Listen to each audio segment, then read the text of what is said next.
एक गांव में एक बुढ़िया रहा करती थी। बुढ़िया के पास एक बच्चा था जिसका नाम सोहन था। बुढ़िया का बेटा बहू एक दुर्घटना में मारे गए जब सोहन मात्र 1 माह का था। तभी से सोहन को सभी मनहूस समझते थे, पर बुढ़िया उसे बहुत प्यार करती। एक दिन बुढ़िया ने कहा, अरे सोहन, बाजार जाकर सब्जी ले आओ। ठीक है दादी अम्मा, मुझे पैसे दे दीजिए। अरे बेटा, पैसे उसी मटकी में रखे हैं, ले लो। नहीं नहीं, मैं नहीं लूँगा, आप खुद ही दे दो। अरे तुझे तो पता ही है मेरी तबीयत सही नहीं है, ले लेना, मान क्यों नहीं रहा। ये सुनकर सोहन ने जैसे ही पैसे लेने चाहे वैसे ही मटकी फूट गई, जिस पर बुढ़िया ने कहा, कोई बात नहीं, फूट जाने दे, मैं दूसरा ले आऊंगी। पर अम्मा, आप कब तक लाएंगे? ये पहली बार तो नहीं हुआ ना, इसलिए तो कहा था आप पैसे दे दीजिए। अरे कोई बात नहीं, जा अब बाजार चला जा और सब्जी ले आना। हाँ। ये सुनकर वह बाजार चला गया। उसके जाने के बाद बुढ़िया ने कहा, मेरा बेटा जब भी किसी चीज को छूता है वो टूट जाती है। क्या सच में ये इतना मनहूस है? यह कहकर बुढ़िया काफी दुखी हुई। वही सोहन बाजार आ गया। बाजार आने पर उसने सब्जी वाले से कहा, काका, सब्जी दे दो। नहीं नहीं, मेरे पास सब्जी नहीं है। ये आप क्या कह रहे हैं? रखी तो है सब्जी। कह दिया ना तेरे लिए मेरे पास सब्जी नहीं है। पता नहीं कैसा मनहूस है, सब्जी ले गया तो शायद मेरे ऊपर भी तेरा साया पड़ जाएगा। जा जा यहाँ से, चल जा। ये सुनकर सोहन काफी ज्यादा दुखी हुआ। उसने 1-2 दुकानदार से सब्जी और मांगी, पर किसी ने भी सब्जी नहीं दी, जिससे मोहन काफी ज्यादा दुखी हुआ और घर आ गया। जब बुढ़िया ने देखा सोहन सब्जी नहीं लाया तो बुढ़िया ने कहा, अरे बेटा, सब्जी नहीं लाया? नहीं अम्मा, किसी ने सब्जी नहीं दी, सभी ने मुझे मनहूस कहकर भगा दिया। बेटा, तू लोगों की बातों पर विश्वास मत कर, ऐसा कुछ भी नहीं है। तू तो मेरे लिए बहुत ही भाग्यवान है। नहीं अम्मा, ऐसा नहीं है। अगर भगवान होता तो अब इतनी बीमार नहीं रहती। मैं सच में मनहूस हूँ। ये सुनकर बुढ़िया को भी काफी दुख हुआ। बुढ़िया को पता था गांव वाले उसे बहुत बुरा बुरा कहते थे। गांव वालों ने तो यहाँ तक कहा था कि सोहन को छोड़ दे, पर बुढ़िया अपने बेटे की आखिरी निशानी को छोड़ना नहीं चाहती। धीरे धीरे समय गुजर रहा था। एक बार उसी गांव में एक साधु आया। साधु ने देखा सोहन बच्चों से अलग अलग भाग रहा था। यह देखकर साधु थोड़ा हैरान हुआ और उसने गांव की एक औरत से कहा, अरे बेटी, ये बच्चा आप लोगों से अलग अलग क्यों जा रहा है? अरे बाबा, आपको पता नहीं, ये मनहूस है। इसकी छाया जिस पर भी पड़ जाती है उसके तो बुरे दिन शुरू हो जाते हैं। ये सुनकर साधु थोड़ा हैरान हुआ और वह सोहन के पास गया, जिस पर सोहन पीछे हटने लगा। ये देखकर साधु ने कहा, बेटा, पीछे मत हो, तुम मुझसे घबराओ मत। नहीं नहीं, आप दूर हो जाइए, वरना आप पर मेरा बुरा साया पड़ जाएगा। यह सुनकर साधु मुस्कुराया और बोला, बेटा, ऐसा कुछ नहीं होता, ये सब तो भगवान की माया है। और अगर तुम सच में अपने आप को मनहूस मानते हो तो मैं तुम्हारी समस्या को दूर कर सकता हूँ। ये सुनकर सोहन थोड़ा हैरान हुआ। उसे समझ ही नहीं आया और उसने कहा, क्या आप सच कह रहे हैं? हाँ, मैं सच कह रहा हूँ। वैसे तुम्हारे घर में कौन कौन है? मेरे घर में तो बस मेरी माँ है, बुढ़िया माँ, और कोई नहीं। यह सुनकर साधु सोहन के साथ उसी घर में आ गया, जिसे देखकर गांव वाले काफी हैरान हुए। अरे, ये साधु उस घर में क्यों जा रहा है? लगता है अब इनके भी बुरे दिन शुरू हो जाएंगे। वही जब बुढ़िया ने साधु को अपने घर में देखा तो वो काफी ज्यादा हैरान हुई और बोली, आइए आइए साधु महाराज, हमारे तो भाग्य ही खुल गए, आप जो हमारे घर में पधारे। आइए आइए। मैंने सुना है तुम्हारा पोता मनहूस है। यह सुनकर बुढ़िया काफी दुखी हुई और बोली, सच तो ये है कि ये बहुत ही मनहूस है, पर मैं मानती नहीं। क्योंकि ये मेरे बेटे की आखिरी निशानी है। अगर तुम बताओ तो मैं तुम्हारे पोते को बहुत नसीब वाला बना सकता हूँ। यह सुनकर बुढ़िया काफी हैरान हुई और बोली, क्या आप सच कह रहे हैं? ऐसा हो सकता है साधु महाराज? हाँ हाँ, क्यों नहीं, पर इसके लिए तुम्हारे बेटे को स्वयं उस परीक्षा को पास करना पड़ेगा। कौन सी परीक्षा?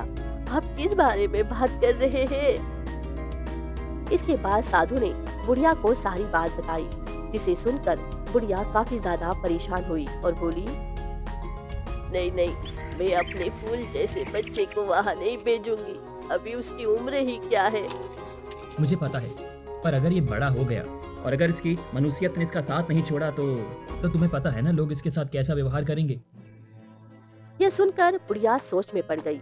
काफी देर सोचने के बाद उसने कहा, पर मेरा बेटा बहुत ही छोटा है, ये भला कैसे उन सवालों का जवाब देगा? तुम परेशान मत हो, भगवान जो भी करता है अच्छा ही करता है, उसने इसके लिए भी कुछ सोच रखा होगा। बुढ़िया ने सोहन को अपने पास बुलाया और कहा, क्या तुम सच में वहाँ जाना चाहोगे? हाँ हाँ अम्मा, मैं वहाँ जाना चाहूँगा, जिससे मेरी मनुष्यत दूर हो जाए और फिर कभी भी लोग मुझे मनहूस ना बुलाएं। हाँ। बुढ़िया की आंखों में आंसू आ गए और इसके बाद उसने साधु से कहा, ठीक है, आप मेरे बेटे को रास्ता बता दीजिए। इसके बाद साधु ने सोहन को सारी बात बताई और कहा, चलो मैं तुम्हें वहां तक ले चलता हूँ, पर आगे का रास्ता तुम्हें खुद ही पार करना पड़ेगा। साधु सोहन को अपने साथ गांव के बाहर जंगल में ले आया। जंगल आने के बाद साधु ने सोहन से कहा, मैं तुम्हें इस जंगल के बीचों बीच छोड़ दूंगा, इसके बाद तुम्हें खुद ही वहां तक जाना होगा। पर आप हमारे साथ क्यों नहीं चलेंगे आगे? क्योंकि वहां से एक मायावी रास्ता शुरू होगा। इस मायावी रास्ते पर चलकर तुम्हें अपना भाग्य बदलना है। तुमसे जो भी पूछा जाए उसका जवाब बहुत सोच समझ कर देना। क्या वहाँ पर मुझे कोई राक्षस मिलेगा? नहीं नहीं, ऐसा कुछ नहीं होगा। अगर मिल भी जाए तो तुम्हें घबराने की कोई जरूरत नहीं है, क्योंकि तुम बहुत ही बहादुर हो, हमेशा याद रखना। ये सुनकर सोहन ने हाँ में सिर हिला दिया और इसके बाद साधु ने उस जंगल के बीचों बीच ले आया और बोला, अब तुम यहाँ से आगे जाओ। ये सुनकर धीरे धीरे आगे सोहन बढ़ने लगा और अचानक से साधु की आंखों से गायब हो गया। सोहन ने जब पीछे मुड़कर देखा तो साधु वही खड़ा था, पर साधु अब सोहन को नहीं देख सकता और उसने अपने आप से कहा, लगता है बच्चा मायावी दुनिया में पहुँच गया है, इसीलिए मुझे दिखाई नहीं दे रहा। इसके बाद साधु वहाँ से चला गया। सोहन ने साधु को जाते हुए देखा और कहा, अरे साधु तो जा रहे हैं, लगता है अब मुझे सब कुछ अकेले ही करना पड़ेगा। सोहन धीरे धीरे आगे बढ़ रहा था। वह जंगल बहुत ही सुंदर था, जिसे देखकर सोहन काफी हैरान था। अरे ये जंगल तो मेरे जंगल से कितना अलग है। मैं दादी माँ के साथ यहाँ लकड़ियाँ काटने आता, पर ये वैसा जंगल नहीं है। यहाँ तो बहुत सारे सुंदर सुंदर फूल हैं। सोहन इधर उधर देखते हुए आगे बढ़ रहा था। तभी उसे किसी ने आवाज दी। आवाज को सुनकर सोहन थोड़ा हैरान हुआ और इधर उधर देखने लगा। कौन है? कौन है यहाँ पर? पर सोहन को वहाँ कोई दिखाई नहीं दिया, जिससे वह थोड़ा घबरा भी गया।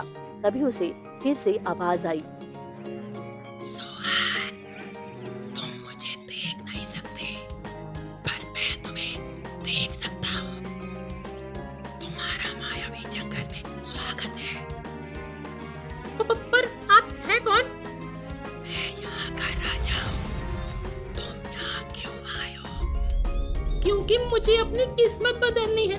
मैं बहुत ही बदकिस्मत और मनहूस हूँ। अच्छा, तो इसीलिए तुम यहाँ आए हो। मैं तुम्हारी किस्मत बदल सकता हूँ, तुम्हें नसीब वाला बना सकता हूँ, पर इसके लिए तुम्हें मेरे कुछ सवालों के जवाब देने होंगे। हाँ हाँ, मैं आपके सारे सवालों के जवाब दूंगा। क्या सच में तुम जवाब दे पाओगे? क्योंकि तुम्हें देखकर लग नहीं रहा। नहीं नहीं, मैं आपके सारे सवालों के जवाब दे दूंगा। ये तो बहुत अच्छी बात है। ठीक है, तो मेरा पहला सवाल है, वो कौन सी चीज है जो मन के अंधकार को पैदा करती है? यह सुनकर सोहन थोड़ा परेशान हुआ क्योंकि पहला सवाल ही उसके सामने बहुत कठिन आ गया। वह अपने मन में इस सवाल को सोचने लगा। ये क्या है इसका जवाब? अब मैं क्या करूं? मैंने दादी माँ से बहुत सारी पहेलियां पूछी हैं, पर ये तो अलग है। सोहन काफी देर तक इस सवाल के बारे में सोचता रहा। आखिर ऐसा क्या होगा जो मन में अंधेरा पैदा कर सकता है? तभी उसे अपनी दादी माँ की बात याद आ गई और उसने कहा, हाँ, मुझे पता है, ईर्ष्या। ईर्ष्या मन में अंधकार पैदा कर देती है। अरे वाह, तुमने तो बिल्कुल सही जवाब दिया। अब दूसरा सवाल, सोने की वो चीज जो बेचे ना सुनार, मूल्य तो नहीं ज्यादा पर बहुत है उसका भार। यह सुनकर सोहन फिर से सोच में पड़ गया। सोने की वो चीज जो बेचे ना सुनहार, ऐसा क्या है जो सोने का बना है? सोने की तो चारपाई होती है। अरे हाँ, तभी उसे याद आया और उसने कहा, अरे इसका उत्तर तो चारपाई है, क्योंकि चारपाई सोने के काम में आती है। बहुत अच्छे, तुम तो बहुत ही होशियार लग रहे हो। तभी उसके सामने एक दरवाजा खुला जिसे देखकर सोहन थोड़ा हैरान हुआ। ये दरवाजा कैसा? अब तुम इसके अंदर जाओ, जहाँ से तुम्हारी किस्मत खुलनी शुरू होगी। यह सुनकर सोहन उसके अंदर चला गया।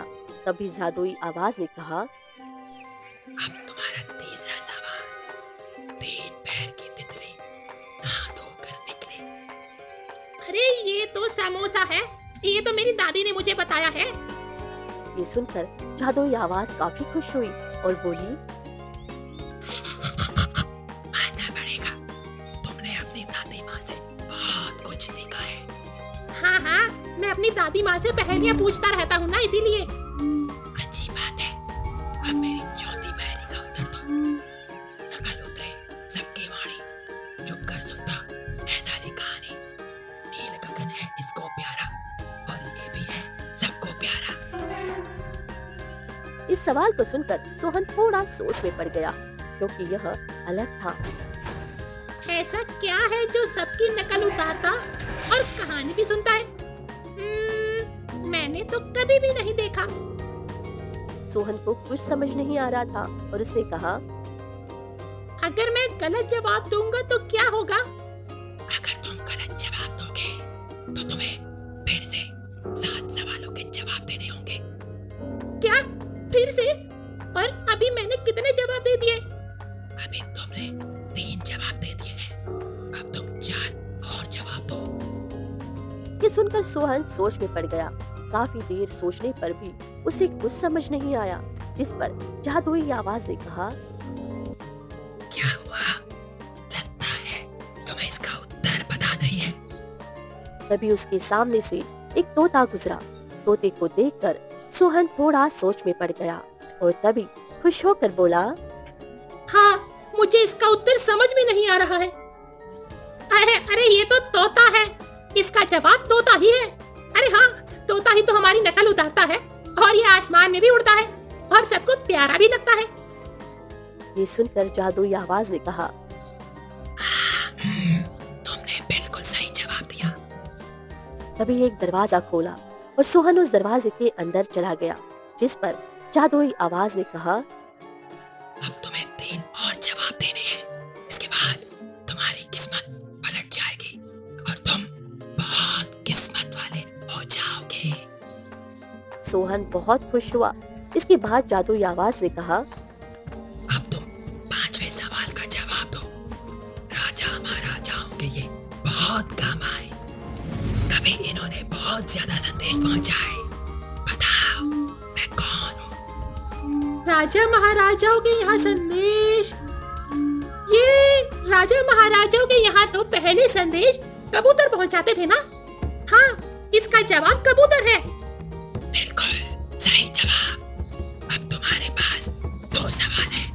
अगर तुमने इनका उत्तर सही दिया तो तुम्हारी किस्मत बदल जाएगी। अब मेरा छठा सवाल, वो कौन है जिसके पास सब कुछ है पर फिर भी वो बहुत ज्यादा कुछ है फिर भी भला गरीब क्यों होगा? ये तो तुम्हें बताना है ना। यह सुनकर सोहन सोच में पड़ गया। काफी देर सोचने के बाद उसने कहा, इसका जवाब है माँ। जिसके पास माता पिता नहीं है, उसके पास सारे जहां की दौलत भी हो, फिर भी उसके पास कुछ नहीं होता, वो सबसे गरीब होता है। वाह, क्या बात है, बिल्कुल सही जवाब। तुम बहुत ही होशियार हो। और अब अंतिम सवाल, वो कौन है जिसके पास सारे जहां की दौलत नहीं है, पर उसके पास दौलत से बढ़कर है? बताओ, वो क्या है? ये कैसा सवाल है? जिसके पास दौलत नहीं है, उसके पास दौलत से बढ़कर क्या हो सकता है? सोचो, सोचो, सोचो, क्या होगा इसका उत्तर? क्योंकि ये अंतिम सवाल है। इसके बाद तुम्हें वो चाबी मिलेगी जिससे तुम अपनी किस्मत का दरवाजा खोल पाओगे और मनुष्यत से आजाद हो जाओगे। पर आखिर इसका जवाब क्या है? मुझे नहीं पता। अब तुम खुद ही सोचो बेटा। ये सुनकर सोहन सोच में पड़ गया। भला ऐसा क्या है जो दौलत से भी बढ़कर होता है? तभी उसे अपनी दादी माँ की एक याद आ गई जो उसे बहुत प्यार करती है। भले ही वह कितना भी परेशान हो, पर वह उसकी परेशानी को कुछ ही देर में दूर कर देती है। तो उसने कहा, प्यार। जिसके पास भले ही दौलत ना हो, पर जिसके पास अगर प्यार होता है तो वो सबसे अमीर होता है। हाँ, क्योंकि प्यार से बढ़कर इस दुनिया में कोई नहीं है। ये कहते ही एक बड़ा सा दरवाजा खुला जिसके अंदर से बहुत रोशनी आ रही थी, जिसे देखकर सोहन काफी हैरान हुआ। ये रोशनी कैसी है? अब तुम इसके अंदर जाओ जिससे तुम्हारी किस्मत पलट जाएगी। ये सुनकर सोहन उसके अंदर गया और अगले पल ही उसके सामने सोने का ढेर था, जिसे देखकर वह पूरी तरह से हैरान हुआ। अरे, यहाँ तो बहुत सारा सोना है। तुम्हारी जितनी इच्छा हो उतना तुम यहाँ से ले जाओ। ये सुनकर सोहन थोड़ा हैरान हुआ और उसने 2 मुट्ठी सोना भर लिया, जिसे देखकर जादुई आवाज काफी खुश हुई और बोली, तुम तो बहुत ही ईमानदार हो। अब तुम यहाँ से जाओ। पर मैं यहाँ से जाऊंगा कैसे? अपनी आंखें बंद करो। जैसे ही सोहन ने अपनी आंखें बंद की, वैसे ही उसे अपनी दादी माँ की आवाज सुनाई दी और उसने अपनी आंखें खोली तो अब वह अपने घर पर ही था। बुढ़िया ने जब सोहन को सही सलामत देखा तो कहा, बेटा तू यहाँ पर? इस पर सोहन ने अपनी दादी माँ को सारी बात बताई, जिसे सुनकर बुढ़िया बहुत खुश हुई। तभी सोहन ने उसे 2 मुट्ठी सोना दिया, जिसे देखकर बुढ़िया काफी खुश हुई और जैसे ही सोहन ने उसे मटके में रखा तो पूरा मटका सोने से भर गया। ये देखकर बुढ़िया ने कहा, ये कैसा जादू है?